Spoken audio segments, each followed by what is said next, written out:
السلام علیکم ورحمۃ اللہ وبرکاتہ. کیا حال ہے سب کا؟ الحمد للہ الحمد للہ. نحمده ونصلی علی رسولہ الکریم. اما بعد فاعوذ باللہ من الشیطان الرجیم. بسم اللہ الرحمن الرحیم. رب اشرح لی صدری ویسر لی امری واحلل عقدۃ من لسانی یفقہوا قولی. رمضان شہر المواسات. رمضان باہمی ہمدردی کا مہینہ. رمضان کے مہینے کو نبی اکرم صلی اللہ علیہ وسلم نے شہر المواسات قرار دیا ہے، یعنی انسانوں کے ساتھ باہمی ہمدردی اور غم خاری کا مہینہ. خاص طور پر معاش اور رزق کے معاملے میں ایک دوسرے کی تنگی اور محرومی، پریشانی اور دکھ میں شرکت اور مدد کا مہینہ ہے، یعنی محروم لوگوں کے ساتھ ہمدردی کا مہینہ ہے. نبی صلی اللہ علیہ وسلم نے فرمایا، بہترین عمل مومن کو خوش کرنا، اس کا قرض ادا کرنا، اس کی ضرورت پوری کرنا اور اس سے کوئی تکلیف اور سختی دور کرنا. یہ آپ کسی بھی مومن کے ساتھ کر سکتے ہیں، لیکن اگر آپ اپنی والدین اور رشتہ داروں کے ساتھ کریں تو اس کا اجر دگنا ہوگا.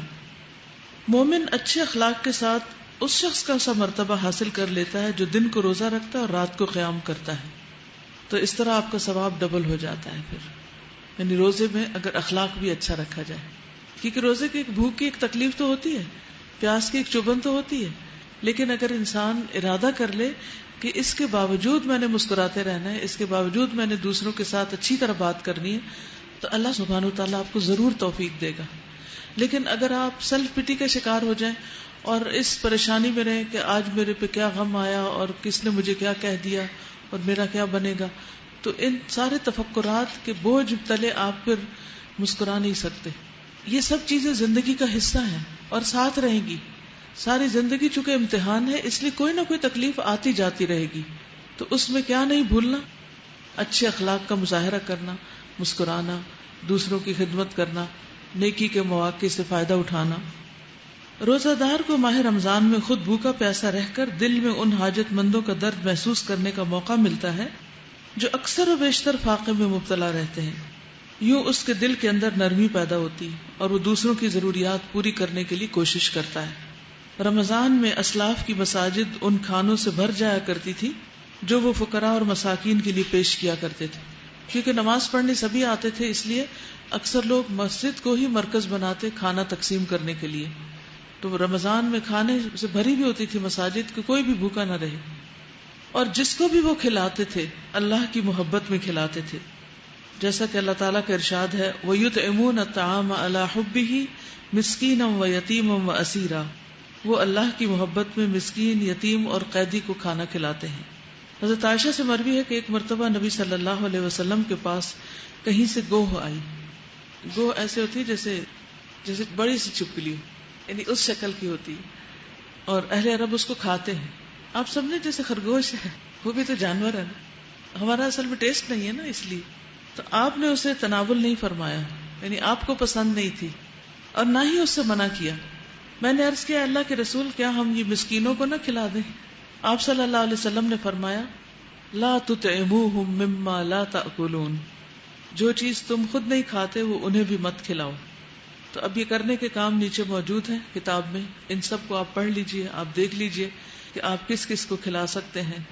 ان میں سے کوئی نہ کوئی ایسا ضرور ہو سکتا ہے جس کی مدد آپ کر سکتے ہوں، خواہ وہ آپ کے ہمسائے ہوں، دوست ہوں، بیوہ، یتیم، محتاج، بیمار، ہسپتالوں میں مریض، یا ان کے لواحقین جو اٹینڈنٹس ہوتے ہیں، بعض اوقات ان کو روزہ کھولنے کے لیے کچھ بھی نہیں ملتا. اسی طرح قیدی، جیلوں میں لوگ، پھر جو آپ سے خود مانگنے کے لیے آ جائیں، سوالی. پھر اسی طرح یہ کہ ملازمین کو کاموں میں رعایت دیں، گھر کے جو ملازم ہوں.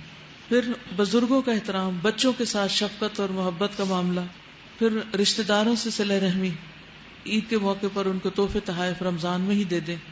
پھر جو لوگ روٹھے ہوئے ہیں ان کو منائیں، جو آپس میں ایک دوسرے کے ساتھ کسی بھی وجہ سے ناراض ہوں. پھر لوگوں کے لیے اپنے دلوں کو صاف کر دیں اور لوگوں کے قصور معاف کر دیں، اور ہر ایک کے ساتھ احسان کا رویہ اختیار کریں. اور پھر نیکیوں کے کام میں دوسروں کو اپنے ساتھ شریک کر لیں. ٹھیک ہے، یعنی صرف اکیلے نہ کریں بلکہ اپنے گھر والوں کو شریک کر لیں، اپنی دوستوں کو شریک کر لیں، اور اس طرح مل جل کے جب اچھے کام کریں گے تو یہ کام کرنا مزید آسان ہو جائیں گے۔ شہر المواسات کیا ہے؟ دوسروں کے ساتھ ہمدردی، غمخواری اور ان کی پریشانیوں کو بانٹنے کا مہینہ۔ بعض اوقات وہ پریشان لوگ ہمارے گھر کے اندر ہی ہوتے ہیں لیکن ہمیں نظر نہیں آتے، تو سب سے پہلے وہیں سے شروع کرنا ہے، ٹھیک ہے؟ کوئی آئیڈیا دینا چاہتا ہے آپ میں سے؟ اور کیا کر سکتے ہیں اس کے علاوہ؟ کاؤنسلنگ بھی کی جا سکتی ہے، جیسے کوئی ڈپریسڈ ہے، کوئی پریشان ہے تو آپ اس کی مدد کیجیے، ٹھیک ہے نا؟ اس کو اچھے سولوشن دیجیے، اس کو ایسے مشورے دیجیے کہ جس سے اس کی مشکل آسان ہو جائے۔